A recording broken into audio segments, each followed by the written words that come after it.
Segunda Timóteo, meus irmãos, capítulo 2, verso 11. Que diz o seguinte. Bom, enquanto os irmãos estão se preparando aí, está preparando aí, filhão?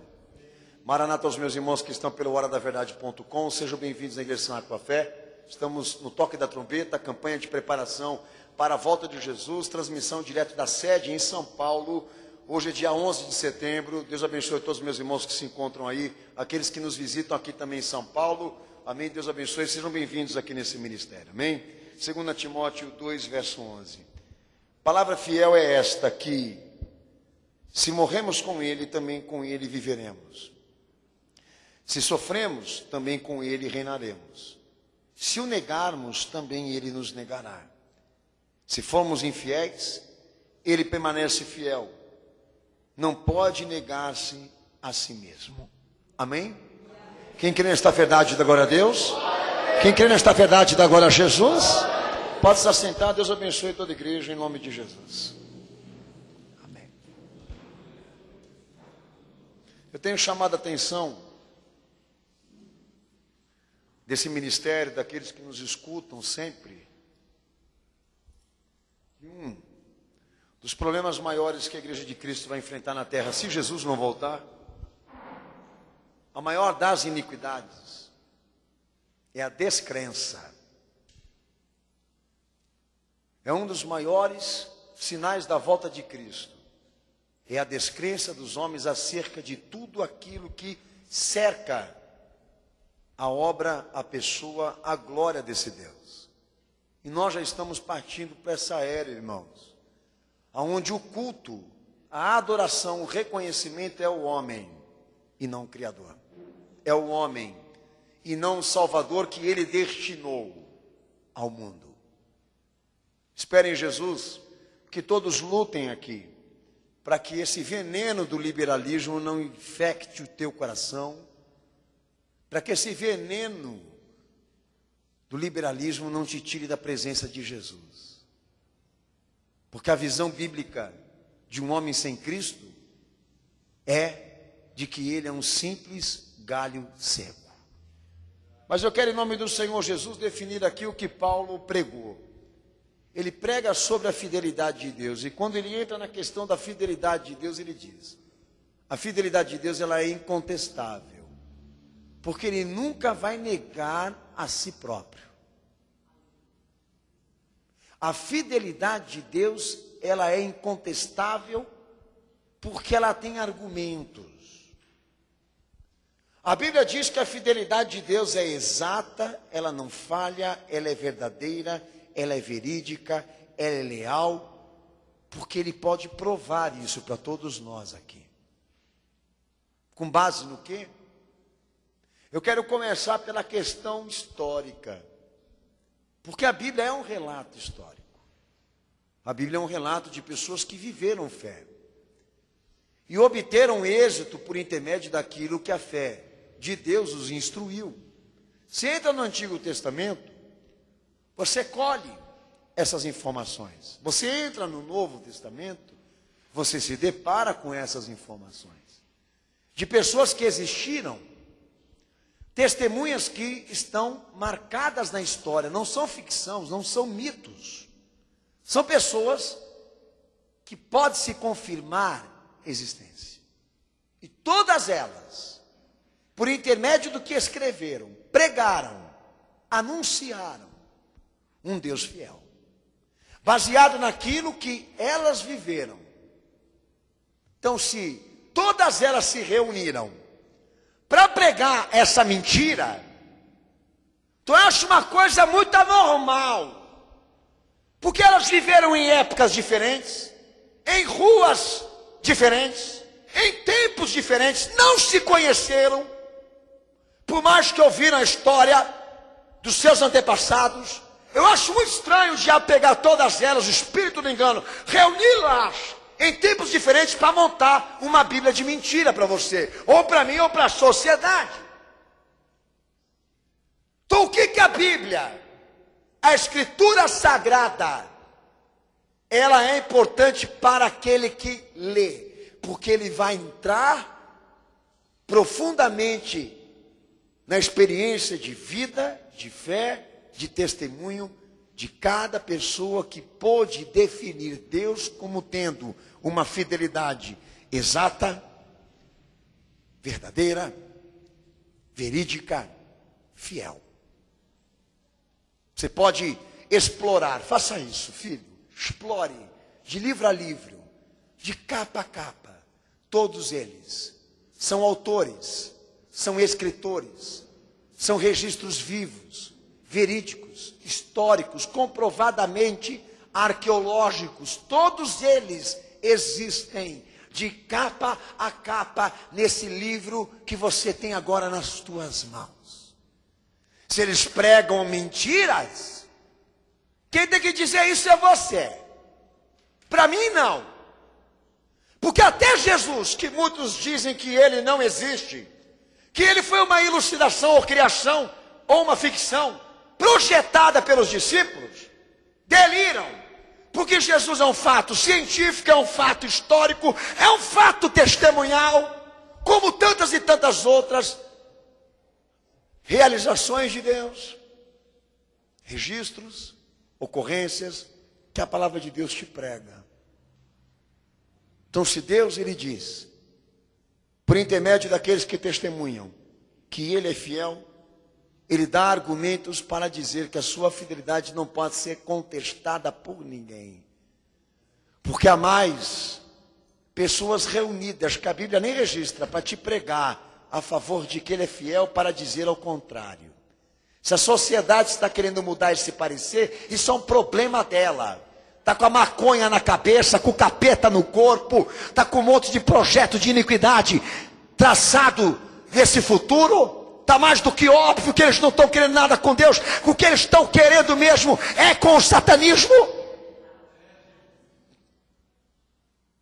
Mas querer pôr em dúvida a existência, como a fidelidade de Deus, por intermédio de tudo que ele já operou na história, por dentro e por fora dela, é um tanto burro para você, se você pensar assim. Mas diz Deuteronômio 7, versículo 9, que a fidelidade de Deus guarda a sua aliança e a sua misericórdia até 1000 gerações, porque ela é eterna. Em Salmos 36, versículo 5, diz que a fidelidade de Deus chega até as nuvens, diz o salmista, porque ela é infinita.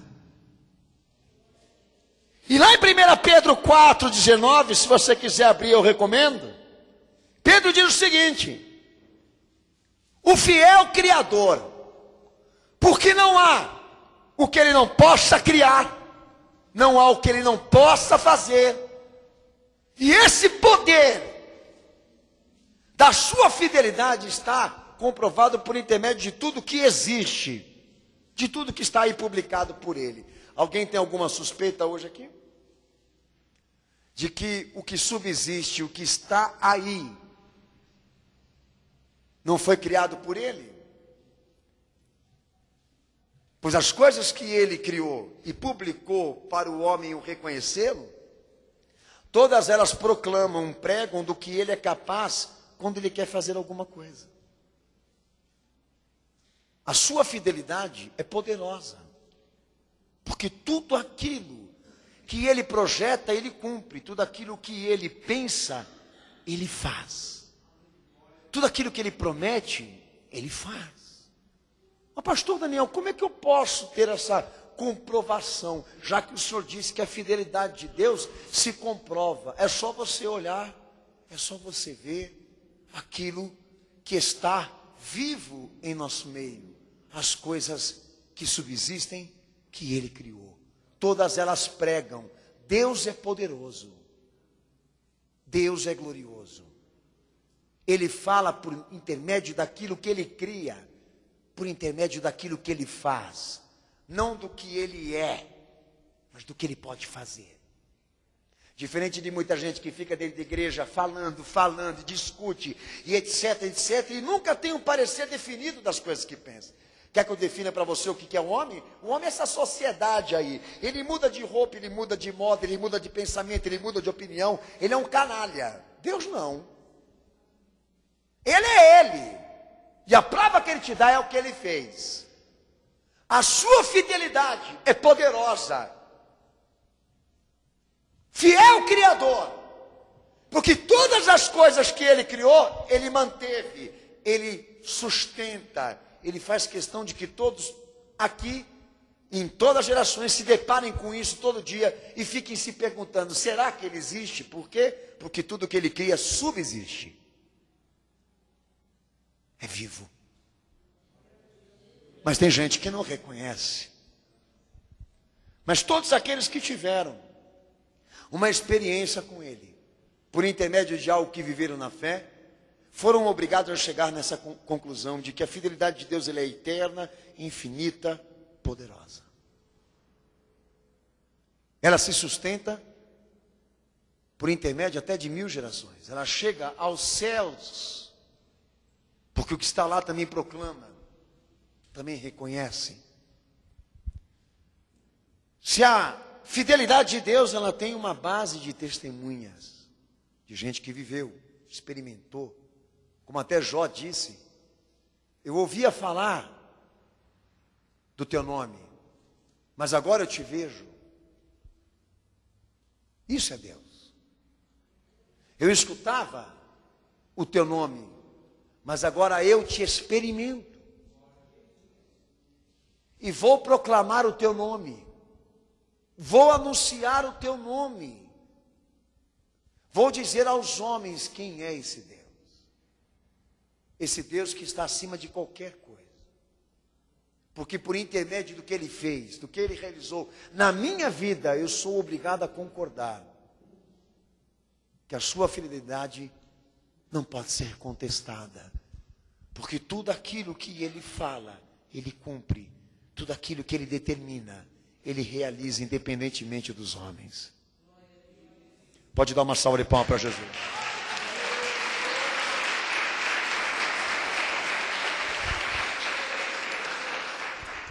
No texto de 1 Coríntios, capítulo 1, versículo 9, a palavra de Deus também diz que a fidelidade de Deus ela tem ações de graça.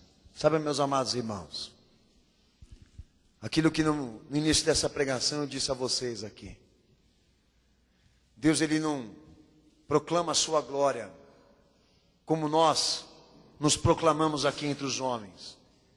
Ele não faz propaganda de si mesmo. Ele prova quem Ele é. É muito diferente daquilo que nós estamos vendo no comportamento humano. Deus ele prova quem Ele é. Então se há na história das Escrituras pessoas reunidas nessa mesma fé para dizer que Deus ele é exato, de que Deus ele é verídico, de que Deus ele é leal, verdadeiro. Se essas pessoas se reúnem numa mesma fé para proclamar isso, é porque elas viram algo que talvez alguém aqui não esteja querendo ver. É enxergar para assumir. Alguma coisa está te impedindo. Que Deus quer que você abra os teus olhos. Porque Ele comprova que Ele é fiel. Porque além dele gerar testemunhas para a sua fidelidade, Ele também traz ações de graça por intermédio daquilo que Ele é. Em 1 Coríntios 1, 9 diz, fiel é Deus, pelo qual nós fomos chamados na comunhão de seu Filho. 1 Tessalonicenses capítulo 5, versículo 24 diz que fiel é o que vos chama, o qual também o fará. 2 Tessalonicenses 3, versículo 3 diz, fiel é o Senhor, que vos confirmará e vos guardará do maligno. Hebreus 10, 23 diz, fiel é aquele que vos fez a promessa. 1 João 1, 9, que também diz, fiel e justo também para perdoar. Daí dizemos a fidelidade. Quem nos chama? aquele que fez. Quem confirma? Quem guarda? Quem poderia dar crédito ao que ele prometeu? Daí diz a palavra de Deus, 1 João 9, quem poderia crer que ele pode perdoar? Porque são dúvidas. Escutamos o seu chamado e dizemos assim: qual crédito temos para atender isso que estamos ouvindo aqui dentro dessa igreja? Ouvimos da sua palavra um Deus que confirma e guarda, um Deus de promessas, um Deus de confirmações, um Deus de perdão. Que crédito teria esse Deus? Apocalipse diz, versículo 19 e 11, ele se chama fiel, ele é verdadeiro. Apocalipse 21, versículo 5, 22, versículo 6 diz que a sua palavra é fiel e verdadeira. Seu nome é fiel. O seu nome é verdadeiro. Estamos tratando sobre fidelidade. Uma fidelidade que não se pode se contestar porque ela tem argumentos.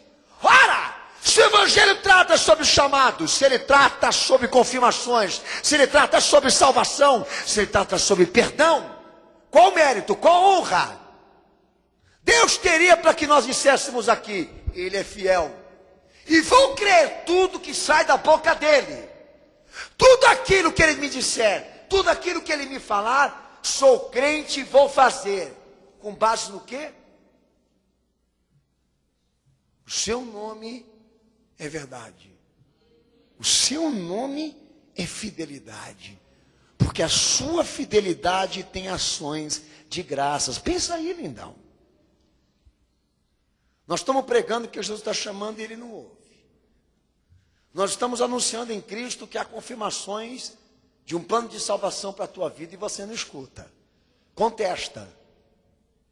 Trata como falha, duvidosa, incerta, coisa do homem, coisa antiga, como os homossexuais estão dizendo acerca da Bíblia. Então vamos dar honra para quem merece essa honra, mérito para quem merece esse mérito. Se ele fala que ele é fiel, se ele fala que ele é verdadeiro, se ele fala que a palavra dele se cumpre, qual o argumento que nós temos para isso? Então Jesus lhe pregou lá em Mateus 7:9, isso aí você vai ler. Ora, se a fidelidade de Deus tem ações de graça, Deus não está querendo enganar ninguém aqui. Gerou pela história inúmeras testemunhas que não dá para se contar, baseado no que? Na ficção? Ah, sai para lá, rapaz. Que ficção, coisa nenhuma, meu amigo. Já falei para você, quem prega sobre a fidelidade de Deus que está aí na Escritura, são pessoas que existiram, não eram loucas, malucas. Existiram. Experimentaram. Porque a fidelidade de Deus tem ações de graça.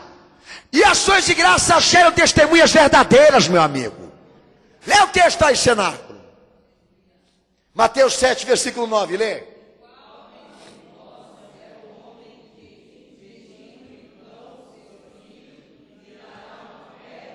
Leu de baixo.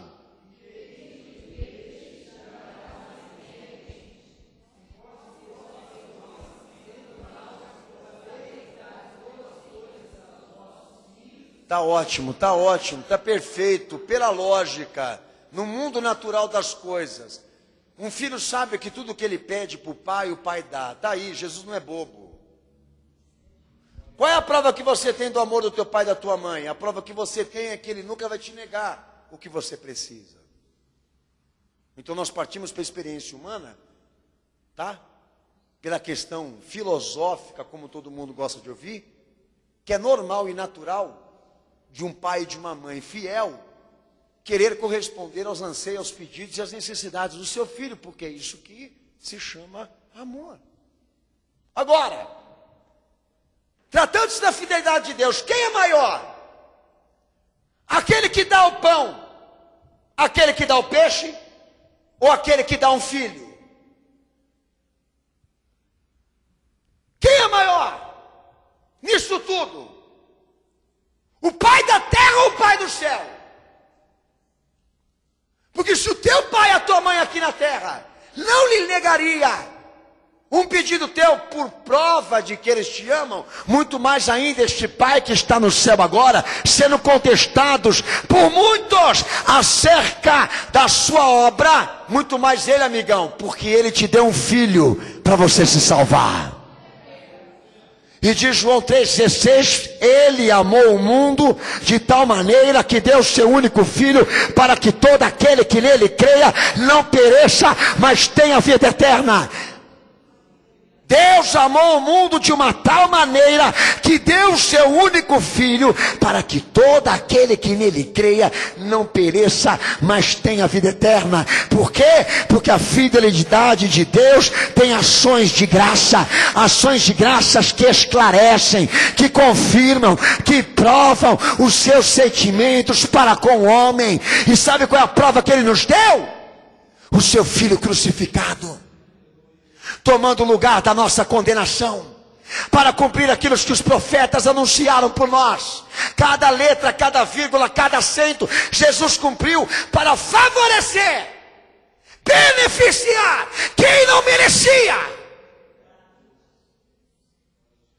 Qual é a prova que eu tenho de Deus? Que Ele me ama. O preço de um filho. Teu pai te deu pão, tua mãe te deu peixe, mas Ele te deu o único filho.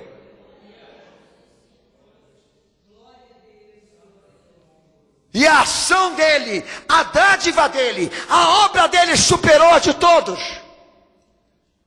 É maior do que todos, do que tudo que já foi feito aqui nessa terra. Porque ninguém neste mundo conseguiu superar a expectativa desse amor ainda, e jamais será superada. Mas foi assim que Deus procurou demonstrar a sua fidelidade, por intermédio de séculos, usando profetas para dizer que o seu filho viria, dando características, obras, missões, perfil, anunciando antecipadamente quem ele seria, para que quando ele viesse, se encarnasse pela Virgem, ele fosse tudo à risca daquilo que ele havia prometido, para nos dizer aqui o seguinte: se ele fez tudo isso por nós, se esse plano de salvação vem se arrastando, se desenvolvendo, sendo proclamado por gerações, de Deus deu cabo nele, cumpriu ele, porque ele iria nos abandonar agora, porque ele largaria aqueles que ele amou. Qual é o motivo desse abandono? Qual a razão desse abandono? Qual a razão do silêncio? Qual o motivo dele virar as costas? Se até a cruz ele cumpriu o que ele havia estabelecido, ele provou do que ele é capaz, do quanto ele ama. Para você chegar aqui e questionar, para você pôr em dúvida, com base no quê? Na tua frustração. Tem mais gente para contar que ele é fiel do que pessoas para dizer que ele não é. E eu lhe provo. São como as estrelas do céu e os grãos de areia. Será o número daqueles que vão testemunhar que ele é fiel. Que ele é fiel. Aleluia. Então lá em Romanos 5,8 diz que Deus prova, Romanos 5,8, Deus prova o seu amor para conosco, o qual deu o seu Filho por nós, ainda sendo nós pecadores. Deus prova o seu amor, Ele fala que Ele ama, Ele provou. Você fala que ama e não provou porcaria nenhuma. E entra aqui na porta dessa igreja, na porta da outra, para dizer o seguinte: olha, não aconteceu nada na minha vida. Eu busquei, patinei e não sei mais dizer quem é Deus. Ah, você não sabe dizer mais quem é Deus? Você não sabe, mas tem muita gente que pode falar para você, então. Meus amados irmãos, o mundo está pregando a descrença, mas eu não aceito. Junta todos eles aí, não vai dar a soma dos crentes. Junta toda essa cambada de safado que está aí fora agora, põe em dúvida a existência de Deus, que não vai superar o número daqueles que proclamam: bendito seja o Cordeiro de Deus.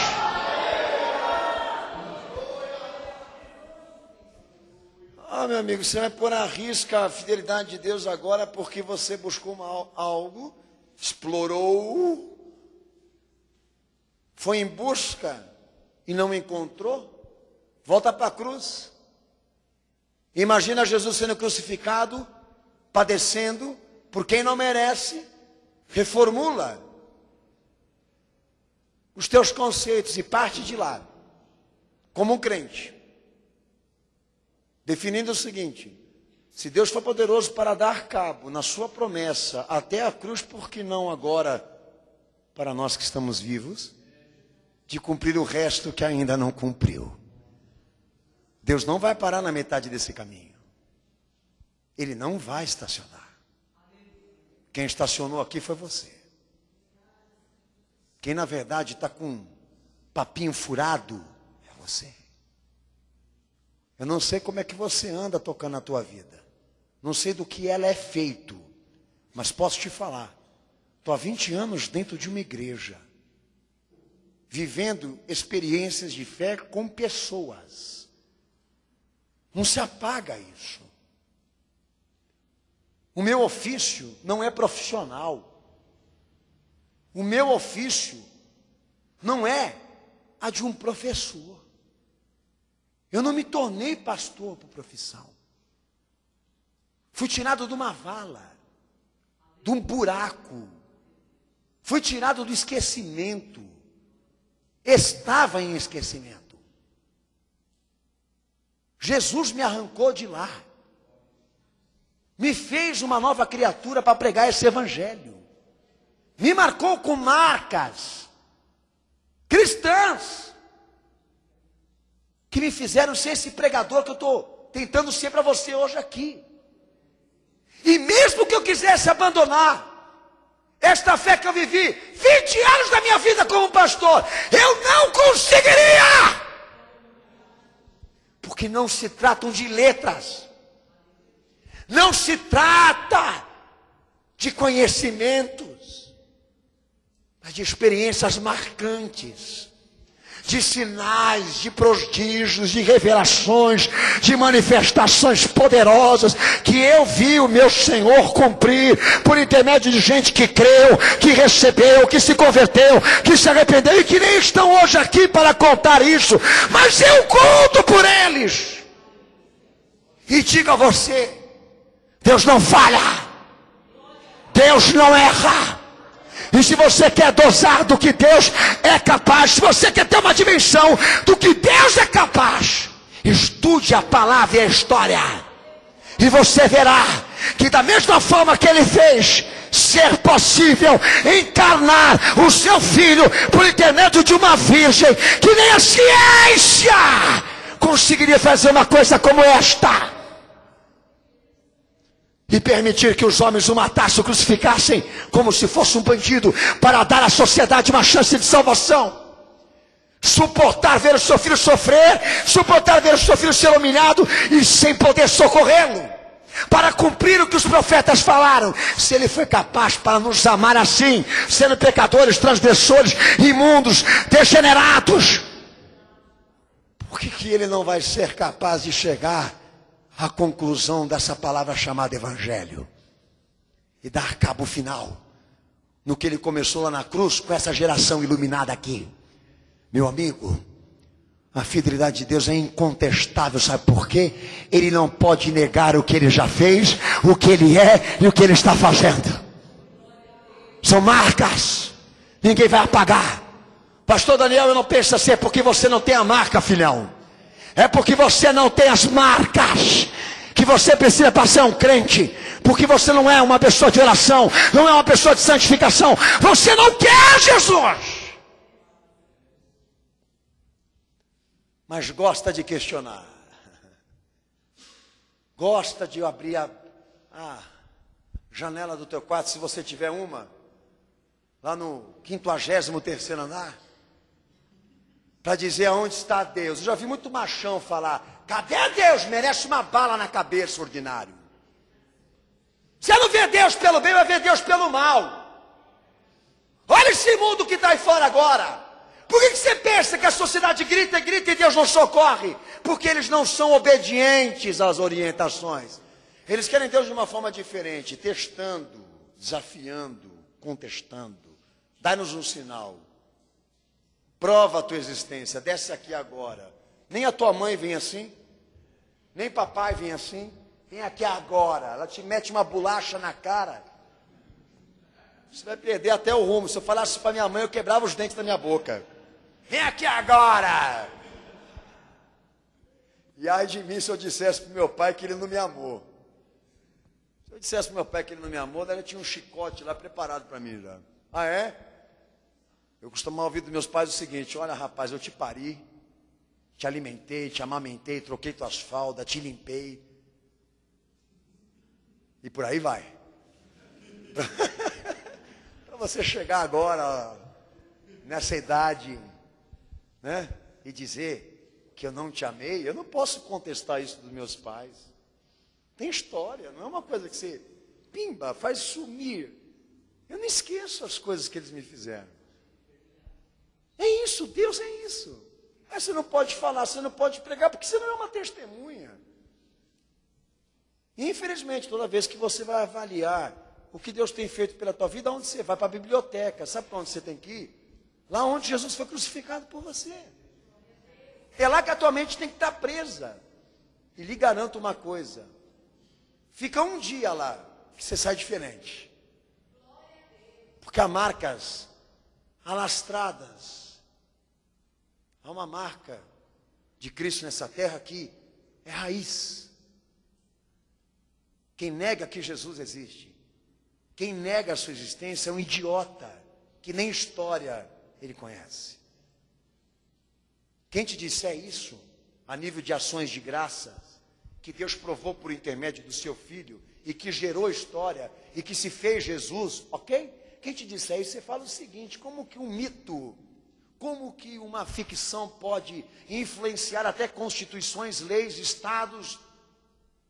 Como um homem que não existe pode influenciar até o calendário? Porque a Igreja Católica Apostólica Romana, meu amigo, a Igreja Católica Apostólica Romana, quando Jesus se manifestou, não era cristã. Nunca foi cristã. Era um Estado. Pegaram o cristianismo como um carro andando. Não fala besteira. O Papa não tem nada a ver com isso que eu estou falando aqui. A cruz, quando foi colocada na terra e Jesus foi pregado lá, é um divisor de águas e de tempos. Ninguém pode negar. É um fato. Agora, se você não quer ter isso como uma prova do amor de Deus para a tua vida, é um direito teu. Mas não conteste que isso existe. Não conteste. Deus se manifestou. Ele se revelou. Ele fez seu Filho descer aqui nessa terra para esclarecer, pregar, discernir, falar, educar, dizer aos homens tudo o que ele pensa. Como meu Senhor mesmo dizia: tudo que eu falo, todas essas palavras é do meu Pai que está no céu. Ele me ensinou para dizer a vocês. Obras tão poderosas que ninguém conseguiria inventar. Tanto que a Bíblia serviu e serve para formar religiões, inspirar religiões, porque os homens não teriam a capacidade de inventar tanta coisa poderosa como essa daí. Buda não conseguiria. Maomé é uma cópia fajuta da Bíblia. Todos eles são fajutos da Bíblia. Porque quiseram implementar a história baseada na história de Jesus.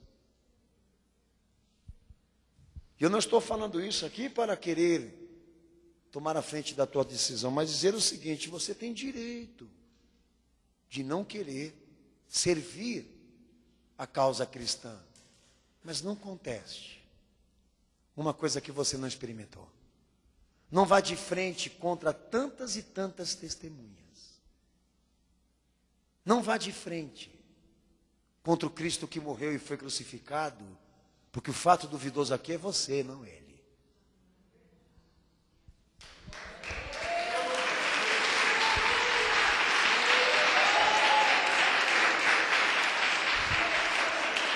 Daí nós dizemos assim: mas pastor, aonde a infidelidade no terreno pessoal do homem, da raça humana, aonde estiver a infidelidade, qual o comportamento de Deus? Daí lá em Romanos 3, versículo 3, a Bíblia diz o seguinte: a incredulidade do homem desfaz a fidelidade de Deus? Quem pode me responder hoje aqui? Se os homens forem incrédulos com Deus, ele deixa de ser fiel? Não. De modo nenhum, diz o apóstolo Paulo. Daí entra o texto que nós lemos aqui, de 2 Timóteo 3, versículo 2 Timóteo 3, 2 Timóteo 2, versículo 13. Se somos infiéis, ele permanece fiel, porque não pode negar a si mesmo. A fidelidade de Deus é tão grande, irmãos, que ela tem princípios. A fidelidade de Deus é tão grande que tem moral. Uma coisa que muita gente não tem mais. Mas Deus tem e faz questão de guardar. O homem pode ser infiel, a raça pode ser infiel, a história pode se pregar infidelidades das mais diversas, mas Deus não se deixou levar por nenhuma delas e nem se corrompeu com os homens para fazê-los felizes. Se nós somos corruptos, se nós somos infiéis, se nós somos depravados, se nós não prestamos, Deus não seguiu essa rota. Essa é a questão. Para que se frustrar com Ele? Pelo que os homens fazem aqui, se Ele não responde por nenhuma destas ações. E a ação pela qual Ele respondeu, Ele faz questão de dizer: graça, porque lá eu ofertei o meu filho e fiz tudo perfeito. Agora, se frustrar, se decepcionar, se escandalizar com Deus, porque alguém está fazendo algo errado aqui, você está constrangendo aquele pelo qual você não aguentaria um minuto de guerra com ele. Você está o instigando. Porque Deus não se deixa se influenciar pelos homens. Ele não nega a si mesmo. Porque a sua fidelidade tem moral, tem princípio. Ele não se corrompe. Ele não é ganancioso, ele não é político, ele não é Maria vai com as outras. Ele tem vontade, ele tem caráter, ele tem opinião. Não adianta os homossexuais chegarem a dizer no século 21, a Bíblia é uma coisa antiga, são idiotas em dizer isso. Por quê? Porque se Deus existe, como é que Ele mudou? Se Deus existe, como é que Ele mudou? Eu fico louco quando escuto esse tipo de opinião. A Bíblia não serve para formar a sociedade agora, nesse momento, mas não serve por quê? Porque ela quer mudar. É por isso. Mas vamos deixar uma coisa clara aqui, a nível de vontade e de caráter. Deus fez macho, Deus fez fêmea, mas não fez homossexual. Qual é a prova que Ele dá? A ciência, de que só o homem e a mulher unidas, num parecer sexual, que procriam. Porque o homossexual não procria, não tem vida, ele não tem licença para exercer essa sexualidade e constituir família. Prova científica. Que isso quer dizer? Que a fidelidade de Deus não se corrompe, amado. Ela tem moral. Ele é fiel. Fez macho e fêmea e as preservou até hoje. Ah, se a ciência pudesse descobrir uma forma de homem gerar filho, teria um monte de homem barrigudo agora, né? Por enquanto é só barriga de cerveja. Amém? Mas teria um monte de homens ovulando, mas não ovulam. Amém? Porque não podem. Se a ciência pudesse, ela faria de tudo, pagaria trilhões para conseguir fazer com que o homem fosse um órgão reprodutor, mas não pode. Sabe qual é a maior prova da fidelidade de Deus? Porque ninguém consegue reverter aquilo que Ele criou, aquilo que Ele determinou. Ele permanece como Ele é em todas as gerações. Ou seja, o homem pode ser infiel, ele pode mudar, mas Deus não pode negar a si mesmo. Ele não nega a si mesmo.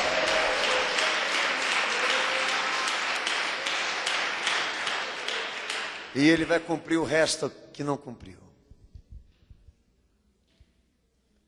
A fidelidade de Deus existe, não pode ser contestada, porque é histórica, tem ações de graça. E ela é tão poderosa que no meio de toda essa bandidagem que nós estamos vendo, essa mentira pública, nos dias atuais, ele ainda é capaz de provar que ele ainda continua o mesmo. Não suspeite, não duvide. Tema. Deus não se corrompeu. Seu filho não se corrompeu. E pode ter certeza de uma coisa: o juízo vai ser grande. Porque se ele cumpriu a lei do amor, ele vai ser capaz de cumprir também a lei da dor e da condenação. Quando o filho dele vier para ser glorificado sobre toda essa carniça que o negou. Mas é aí que nós entramos na questão problemática. Sou infiel, mas quero um Deus fiel. É que nem você quando casa. Sou infiel, mas nunca vou ser chifrudo. É estranho. Porque na lei da física, toda ação tem reação. Então quer dizer, você trai, mas não quer ser traído, é uma coisa meio absurda. Eu entendo que para você poder ter uma mulher fiel na tua vida, pelo menos você deve ser fiel também. É a lei absurda que eles estão querendo implementar com Cristo agora. Olha, minha vida não presta, eu sei, eu assumo, mas eu sei que Deus é fiel. Será que a fidelidade de Deus é para ser vivida por quem não quer ser fiel? 2 Timóteo 2,12, você leu. Se nós o negarmos, ele nos negará. Fala de novo. Se nós o negarmos, então vamos lá, filho, não adianta você chorar. Não chega chorando na porta da igreja para reclamar das coisas que estão te acontecendo, porque Deus não falha, Deus não erra, Ele é exato, Ele é verídico, Ele é fiel, Ele é leal, provou por gerações do que Ele é, provou na cruz do que Ele é capaz, pelo seu amor. Não vem chorando. Por quê, pastor? Porque aqui na fé também existe. Você negou? Negou Jesus? Para ficar com alguma coisa? Então Ele também acabou de te negar. Porque mesmo Ele sendo fiel, Ele não é burro. Para chegar e jogar esse monte de bênção aí que estão vendendo por aí, sem saber quem são esses receptores. Toma, leva, pega, recebe, irmão. É o dia do Pentecoste. E eles já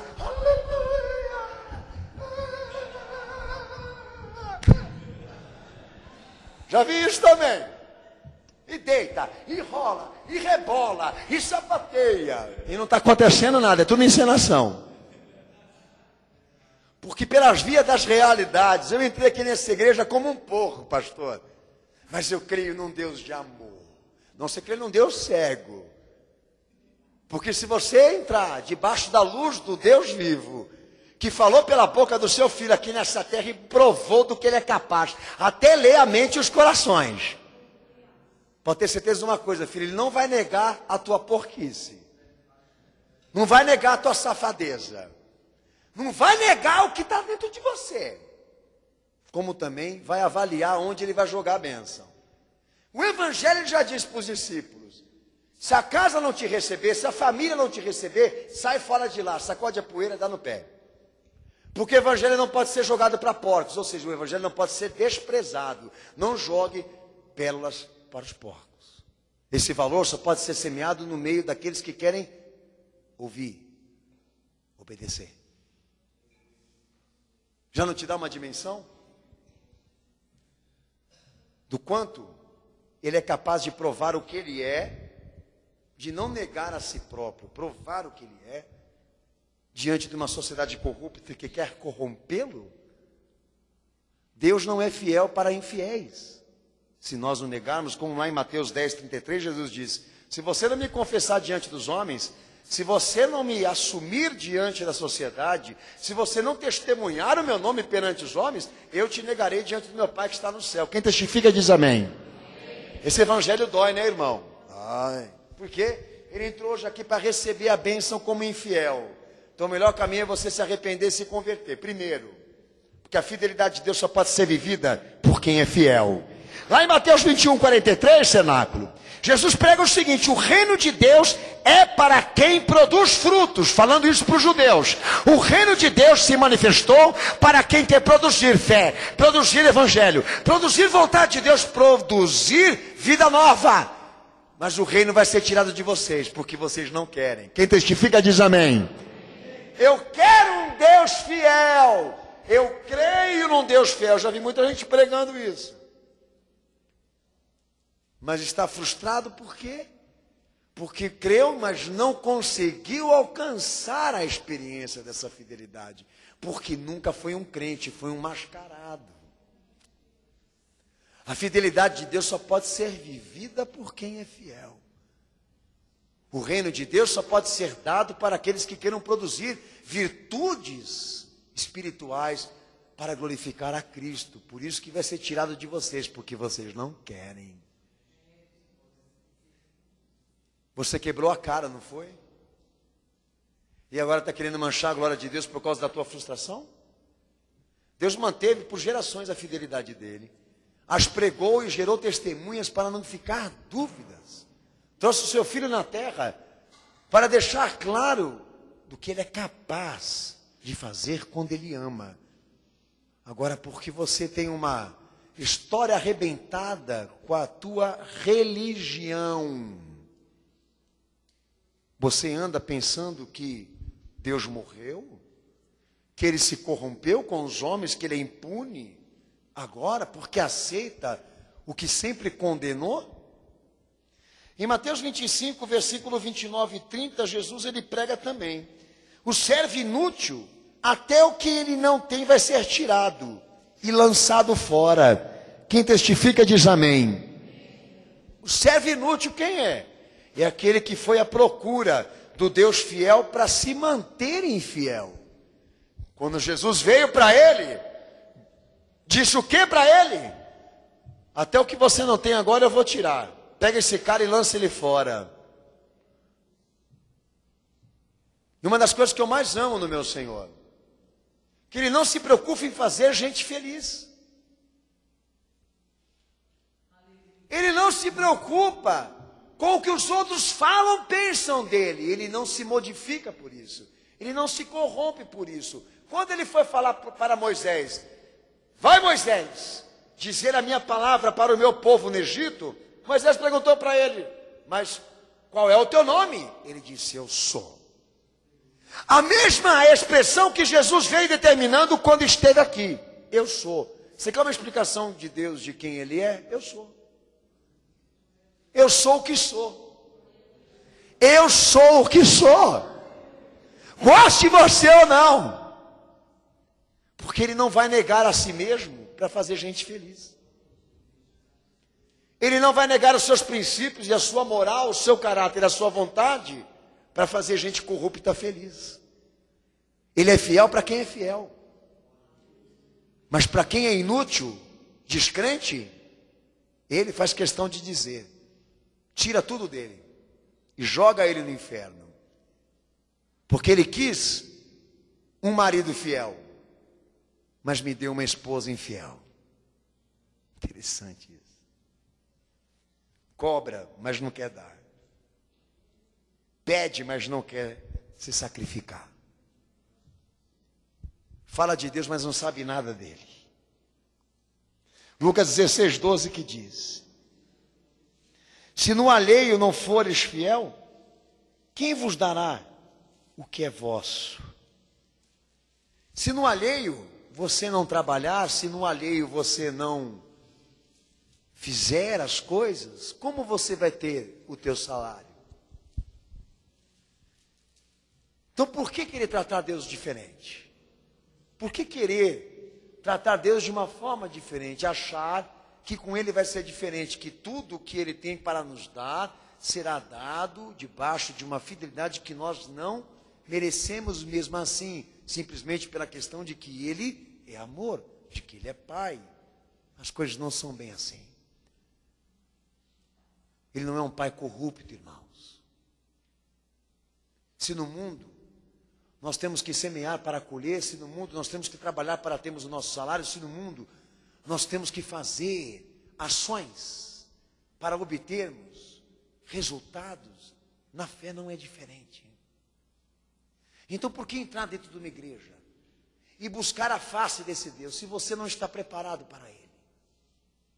Como entrar dentro de um lugar sagrado como esse, onde tem o preço de um filho, para chegar aqui de mãos abanando, coração corrupto, e mente pecaminosa, e achando que as coisas vão acontecer de maneira natural, de maneira espontânea? Nada na fé é espontâneo, não é todinho. Deixa eu dizer a você, se no mundo você precisa dar para ganhar, com Deus mais ainda,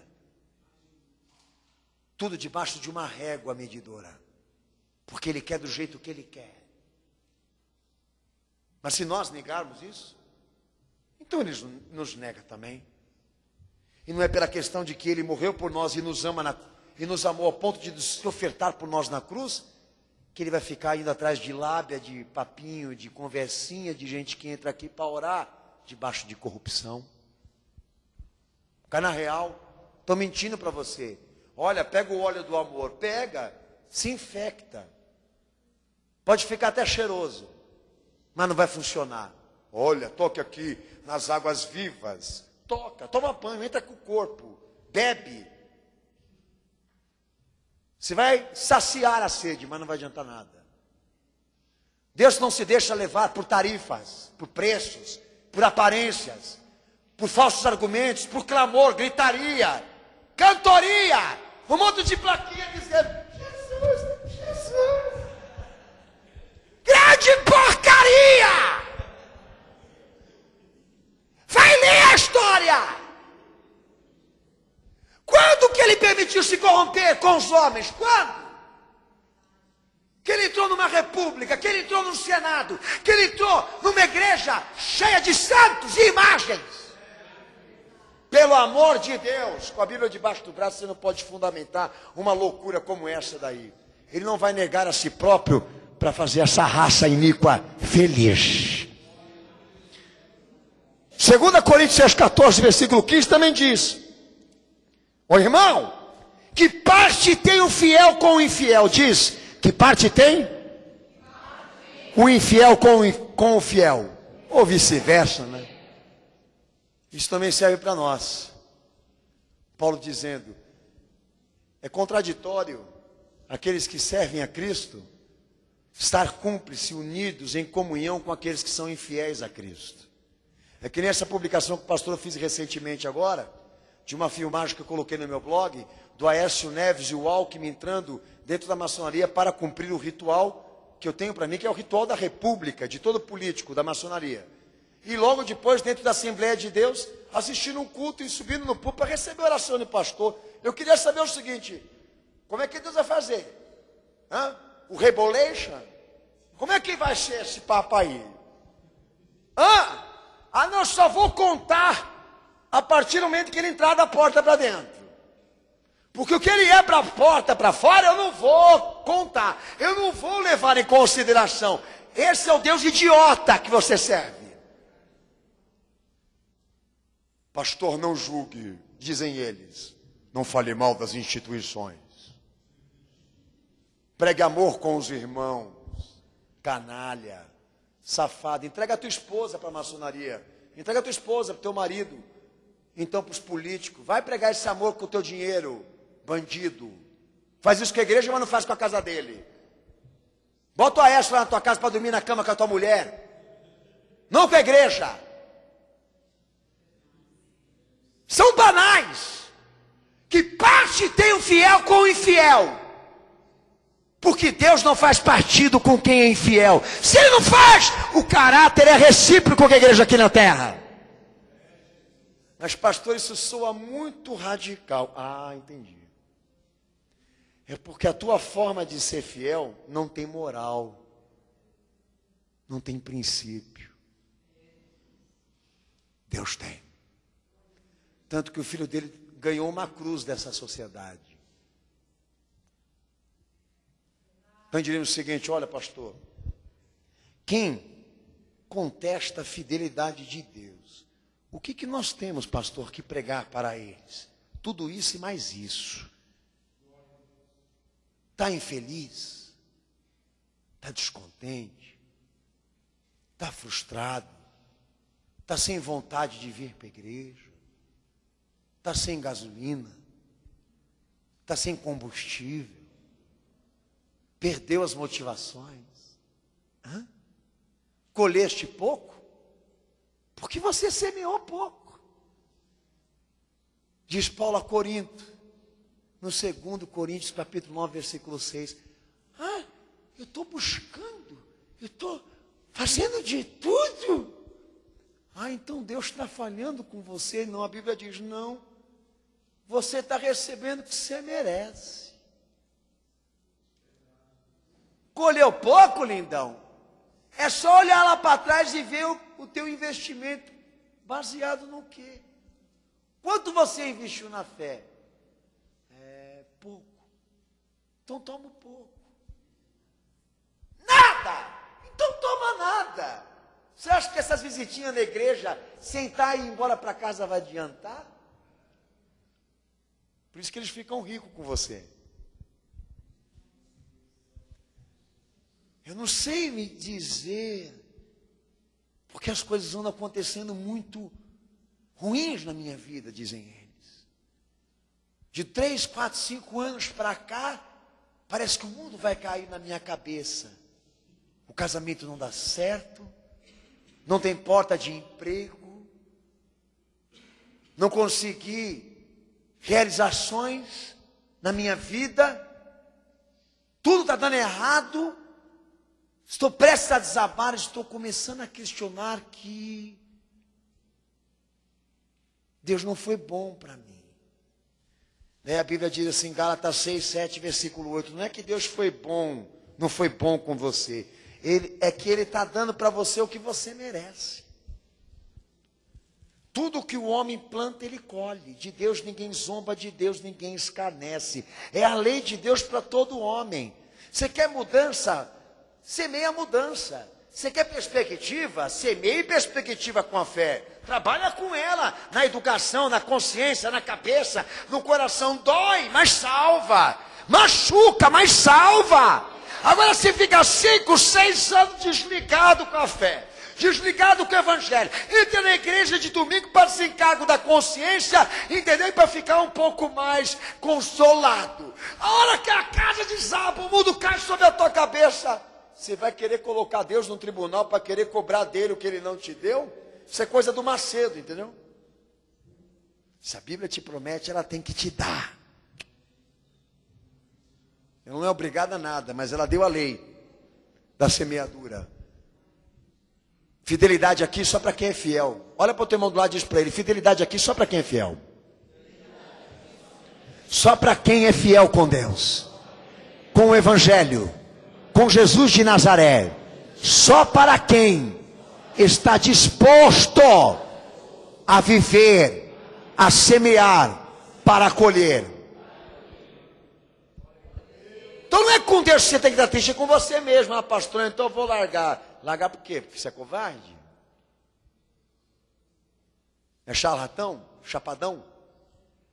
Hã? O que você está querendo fazer? Sucesso com o cristianismo? Calçada da fama com Jesus? Então está na hora de você cair na realidade. Agrega todas as coisas e coloca na tua cabeça agora. E por intermédio dessa palavra, começa a exterminar esses cantos que o diabo tem trabalhado na tua vida, para levantar uma torre de Babel dentro de você, amado. Porque tem gente aqui que está prestes a beijar o capeta, para dizer que a fé não funciona, que a Bíblia é um livro escrito por homens. Essa é a lógica. Essa é a rota da tua fuga. Eu pensava que você fosse mais honesto. Em dizer que você não teve o êxito que você esperava de Jesus. Porque você falhou com ele. Seria mais honesto da tua parte. Porque nesse tempo todo que você assumiu ele e se batizou, você fornicou. Você caiu tantas vezes que você nem lembra mais. Você está chapado. Você está todo amassado. Cheio de massa. Para mascarar essas quedas que você teve com Jesus. Para chegar aqui agora no ano de 2014 e fazer uma estimativa do quanto a fé valeu para você. Põe você na balança. Põe você na frente desse espelho. As coisas não deram certo para mim porque eu não soube aproveitar. Porque eu não soube amar. Porque eu não soube ser leal. Ser verdadeiro. Eu assumo isso. Tem muita coisa na minha vida atrasada. Porque eu não obedeci o que o Senhor me pediu. E a igreja é lugar de se arrepender, a igreja é lugar de você refletir, a igreja é lugar de você se humilhar, a igreja é lugar de você orar e chorar aos pés do Senhor. Não entrar com esse peitão aí, com essa cara erguida aí, achando que você vai enganar. Engana não, filho. É que nem filho. Meu filho está na droga. Ah, ele nasceu fumando baseado.